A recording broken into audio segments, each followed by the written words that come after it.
రాజకీయ నాయకులు ఎప్పుడు గుర్తుకొస్తారంటేనండి ప్రజలకి వాళ్ళ సమస్యల్లో ఉన్నప్పుడు, ప్రజల సమస్యల్లో ఉన్నప్పుడు, ప్రజల కష్టాల్లో ఉన్నప్పుడు అప్పుడు గుర్తుకొస్తారు రాజకీయ నాయకులు. ఎందుకని అంతకుముందు వాళ్ళు ఇచ్చిన హామీలు కానీ, అంతకుముందు వాళ్ళు చేసిన వాగ్దానాలు కానీ అవన్నీ అప్పుడు గుర్తుకొస్తాయి. ఎందుకు చెప్తున్నారు ఈ మాట అంటే, నారా లోకేష్ గారు ఇచ్చిన హామీ లేదా నారా లోకేష్ గారు ఇచ్చిన వాగ్దానం ఈ వరదల్లో కొట్టుకుపోయిందేమో అని నాకు అనిపించింది.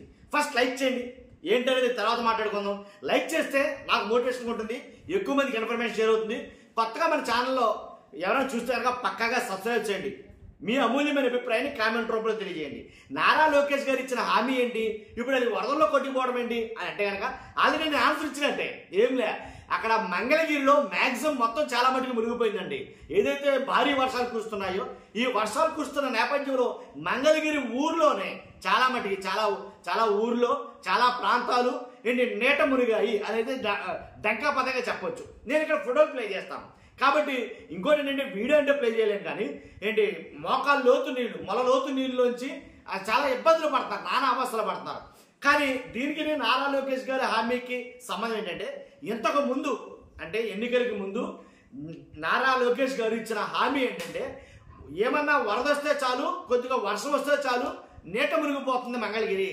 కాబట్టి మంగళగిరికి ఆ పరిస్థితి రాకుండా, అంటే మళ్ళా మునిగిపోయే పరిస్థితి రాకుండా, అలాగే అలాంటి ఇబ్బందులు పడకుండా, వర్షాలతోటి అవస్థలు పడకుండా నేను ఖచ్చితంగా ఈ ప్రాబ్లం అన్నింటినీ క్లియర్ చేస్తాను అని అయితే మాట్లాడడం జరిగింది.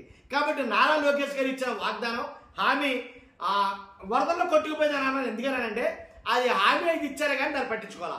ఇప్పుడు మంగళగిరిలో ప్రజలు చాలా మంది చాలా అవస్థలు పడుతున్నారు, ఇబ్బందులు పడుతున్నారు. మరి ముఖ్యంగా డీడీ నగర్కు భారీ వరద చేరడంతో ఆ డీడీ నగర్ ప్రాంతం అంతా కూడా నీట మునిగిందని చెప్పాలి. కాబట్టి ఈ పరిస్థితి రావడానికి కారణం ఏంటి, ఈ పరిస్థితి రాకుండా ఉంటుంది చేస్తానని అన్న వ్యక్తి ఎవరంటే కనుక నారా లోకేష్ గారు. కాబట్టి అప్పుడు ఆయన ఇచ్చిన హామీ ప్రకారంగా చేసుంటే మాకు ఈ కష్టాలు ఉండేవి కాదు కదా. కానీ నారా లోకేష్ గారు మాట ఇచ్చారు, ఆ మాట నెరవేర్చుకోలేదు అని మంగళగిరి ప్రజలు చాలా మంది మాట్లాడుతున్నారు. కాబట్టి వాళ్ళు పడే అవస్థలు కష్టాలు చూసి, కాబట్టి అందు గురించే నేను అన్నాను. కాబట్టి నారా లోకేష్ గారు ఇచ్చిన హామీ కావచ్చు, వాగ్దానం కావచ్చు, మంగళగిరిలో ఏదైతే చేస్తానన్నారో అది చేయలేదు కాబట్టే ఆ మాట కూడా వరదలతో పాటు కొట్టుకుపోయింది అని అయితే నేను చెప్పడం జరిగింది.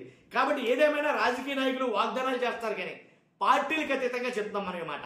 రాజకీయ నాయకులు చాలా మంది వాగ్దానాలు హామీలు చేస్తారు కానీ వాటిని నెరవేర్చుకోరండి. కాబట్టి కష్టం వచ్చినప్పుడు మాత్రం అప్పుడు ప్రజలకు అవి గుర్తుకొస్తాయి, అప్పుడు ప్రజలు చేత్కరించుకుంటారు. కానీ అది జరగకముందే గుర్తు చేస్తూ ఉండాలి అనేది నా అభిప్రాయం. చూస్తున్న మీరందరూ కూడా మీ అభిప్రాయం ఫస్ట్ కామెంట్ రూపంలో తెలియజేయండి, లైక్ చేయండి. Thank you very much.